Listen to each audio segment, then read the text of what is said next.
nos acompanha, eu já contei a nossa história por aqui. Então, só para recapitular, o que aconteceu pra gente sair como uma família nômade foi que nós saímos lá de Baraqueçaba, São Sebastião, lá naquele lugar que eu conto onde eu deixei as 8 caixas da minha vida. Então, é na casa dessa pessoa aqui. É lá que eu deixo. Essa pessoa, no caso, é minha mãe, que eu já apresentei pra vocês. Então, lá eu deixo as 8 caixas da minha vida. E foi de lá que eu saí. Só que, surpreendentemente, falando de detalhes, né? Eu também já contei aqui que nós saímos pra ir pra Bahia e ficar 2 meses. E 2 meses já duram 2 anos. Então, eu acho que num determinado momento, acho que tanto para as meninas que estão aqui como para minha mãe, foi uma grande surpresa eu dizer que eu tava indo pra Bahia e que de repente eu fui ficando, né? E nessa de vai ficando, vai ficando. Então, eu até queria que vocês contassem um pouco desse início de surpresa, né? O que vocês imaginavam que ia acontecer? Porque eu e o Daniel, eu e o pai, a gente saiu pra ficar 2 meses na Bahia. Eu falei que eu não queria ir, e vocês falaram que, tipo, não ia acontecer que depois a gente voltava. Mas aí acabou durando mais tempo do que previsto. Eu assustei quando começou a medir o porta-mala, que o meu pai começou a medir o porta-mala pra ver se cabia todas as malas. Daí eles chegaram à conclusão que não cabia no porta-mala e que ia ter que colocar em cima do carro as coisas. Pra mim foi bem assustador, porque, bom, foi totalmente enganada, sabe? Tava numa viagem, eu gosto de viajar de moto, eu e meu marido, a gente se aventura por aí de moto de vez em quando, né? Não somos nômades, mas a gente gosta de aventura também. E estava numa viagem de moto quando recebi, assim, uma mensagem, estamos indo pra Bahia, né? Então foi, assim, meio assustador, achei que era 15 dias, né? Mas aí a gente vai se acostumando em termos, né? É difícil estar longe, com certeza, né? Mas acontecem coisas assim maravilhosas, né? Coisas até de as meninas sentirem a minha falta e me chamarem num vídeo para acompanhá-las num lugar que elas estavam meio com medo de andar no condomínio. Então tudo isso é gostoso, é gratificante, que mesmo longe a gente faz parte dessa vida nômade. Isso que você falou é muito legal, porque é engraçado que às vezes, olha, até me emociono, porque às vezes, quando a gente fala das relações, né, dos laços, eu acho que uma das coisas que a gente já falou aqui várias vezes e que mais a gente tem medo é essa questão dos laços, né? Porque é o estar longe, é o desapegar, desprender, né? E muitas vezes as crianças estavam falando com você e eu nem sabia, né? Então, assim, eu acho que uma das coisas que não pertenceu à sua geração e que de repente está pertencendo à minha geração, que está me permitindo fazer isso, e que daí as meninas, então, é melhor a gente já se conformar que talvez elas voem ainda mais, né? Com certeza. E essa parte é uma parte difícil, né? Porque você olhar assim, você quer, é lógico que é todo mundo pertinho, sempre, né? Mas acho que uma das frases assim mais tradicionais de que os filhos não pertencem a gente é muito verdade, né? E a gente fica feliz porque sente saudades e tudo, mas a gente fica feliz de saber que os filhos vão galgando e alcançando seus sonhos. Isso é muito importante. Pior seria se ficassem todos assim embaixo das asas e frustrados. Sim, exatamente. E agora, né, o fato de existir a internet, né, que proporcionou até esse nomadismo digital, eu não sei, minha mãe vai confirmar, mas eu acho que minha mãe é daquela geração de se nada der certo eu viro hippie, mas fantasiando que tomara que nada dê certo pra eu virar hippie, ou hippie no sentido mais de nômade mesmo, de livre, acho, né? E de repente, ou então depois que eu me aposentar, eu abro uma pousada no litoral pra ir morar na praia, né? Que era o desejo. Meu pai e minha mãe vêm daquela geração onde realmente o trabalho tinha um outro formato devido a não ter internet, né? Sim. Então não existia esse trabalho remoto que hoje em dia as pessoas acabam tendo a possibilidade, né? E eu acho que o mundo globalizou e permitiu que as pessoas vivessem longe dos pais, né? Coisa que antes também era aquela coisa mais na cidade você se desenvolve, aquela coisa patriarcal, né? Que fica ali mesmo. Mas mesmo assim eles são super vanguarda, sempre viajaram, já foram, quando foram pra Bahia, quando eu era bem pequena, ir pra São Paulo pra Bahia era... Fomos de carro pra Bahia 2 vezes, né?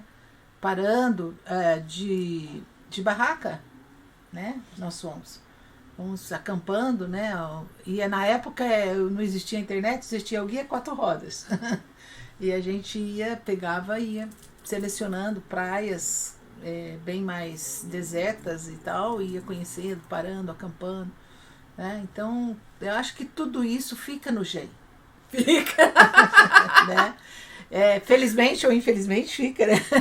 E, então, além da Dani, tenho mais 2 filhos e também são assim, ousados e aventureiros, né? Uhum. E então acho que isso aí, né, ficou ali. Fica. E o que eu acho mais legal daqui, que eu acho que é uma das coisas que a gente pode conversar, que é que somos 4 mulheres, né? Uhum. Porque assim, eu acho que uma das coisas que eu mais mostrei de empoderamento para elas foi quando nós pegamos o carro, nós 3, e nós fomos de Lençóis para o Capão. Não existe risco nenhum, não é sobre isso, mas é sobre a mulher poder ir e vir com mais mulheres, sem que um homem esteja junto. Você sempre mostrou pra gente esse caminho, né? Sempre viajou com a gente. Uhum. Exato, sempre nós viajamos, A gente né? foi pra São Paulo, não, pra São José. Pra São José, E descemos fomos pra sozinhos. ilha. Foi a primeira vez que a gente viajou, acho que só nós 3. Uhum. Foi lá, a gente ainda morava lá na Serra, acho. E algumas vezes fizemos só nós 2, né? Só para nós que a 2. gente pudesse colocar o papo em dia, como Sim. mulher para mulher, né? Sim. E isso aí também foi muito importante. É. Eu acho que da família, assim, né? Sempre há nós sempre fomos meio ousadas, né? Assim, citando que em 1970 eu fui ousada o suficiente para ser a primeira pessoa da minha cidade a sair num intercâmbio de 1 ano, né? Fora do país. Então, eu acho que tudo isso vai ficando, né? Sim. E eu acho que, por exemplo, eu sou uma das pessoas que mais fomentei a gente poder viver viajando, né? E isso vem muito da minha mãe, que é uma pessoa que sempre mostrou que dá pra ser. E a mulher pode, né? Isso eu acho que é uma das grandes marcas. A minha mãe é aquela mulher que sempre pegou o carro e saiu. E hoje pode ter gente ouvindo e pode estar achando, tipo, mas o que tem a mulher pegar o carro? Mas tem. Tem Sim. gente que não pega o carro até hoje sendo mulher. A minha mãe acabou de fazer uma viagem com o meu pai também.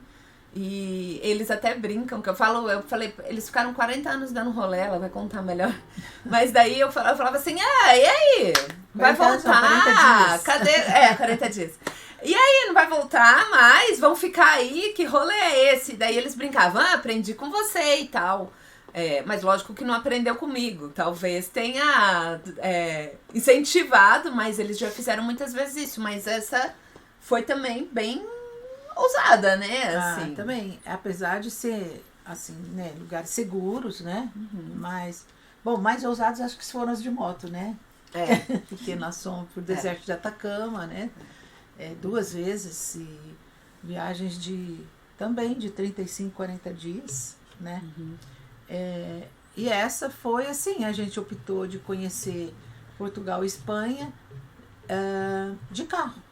Né? Ao invés de ficar indo só de ponto a ponto de avião, a gente fez essa opção de fazer tudo de carro. E a gente rodou 3.000 quilômetros, né? Foi bem interessante. Mas isso que ela tá falando é real. Porque essa ainda vocês se programaram, mais ou menos. Sim. As de moto, vocês metem louco, não é? Mete o louco no sentido que você não pode fazer uma reserva muito antecipada, coisa assim, até porque depende do clima, não sabe se você vai chegar, às vezes a estrada não é boa, né? E também alguns, por exemplo, para deserto do Atacama e como é que chama lá?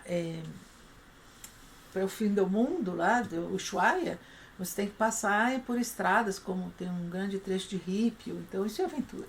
Né? Isso é aventura. Aí eles vão de moto e a minha mãe hoje tá com... Pode falar aqui, mãe? Sua idade? Pode.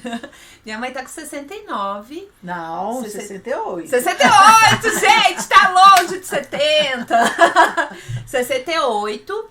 E a primeira você tinha... primeira viagem, 65, acho. 65. Na garupa de uma moto, com meu pai também, 65. E quantos quilômetros? Você lembra? Acho que foram 2.000. Pensa, 65 anos na garupa de uma moto, 2.000 quilômetros, sem reservas fixas, então, parando aonde dá. Hotel de estrada, aquele rolê. E fez outra depois, no aniversário de 40 anos do meu irmão mais velho, né? Foi isso. Eu acho muito interessante porque a maioria, você encontra bastante homens nessa idade ou até mais velhos nas estradas de moto, mas mulheres é difícil, eu não sei por quê, né? Eu acho uma delícia, eu falo até que eu me sinto muito poodle, porque eu sento ali na garupa e só observando, né? Então eu acho muito, muito legal, vale a pena.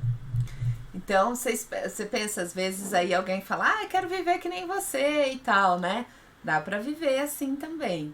Só que daí a gente vai ter que trabalhar a descoberta, a autodescoberta, porque a minha começou aqui. Vem com a gente refletir sobre a construção de uma vida com mais propósito e alinhada com a sua alma. Sendo nômade ou não, vamos juntos refletir sobre como desconstruir e pensar fora da casinha. Então, se inscreve aqui no canal para não perder os próximos episódios e nos acompanhe lá no Instagram, @LivreLeveDane-se. Saudações de liberdade, amor e disciplina.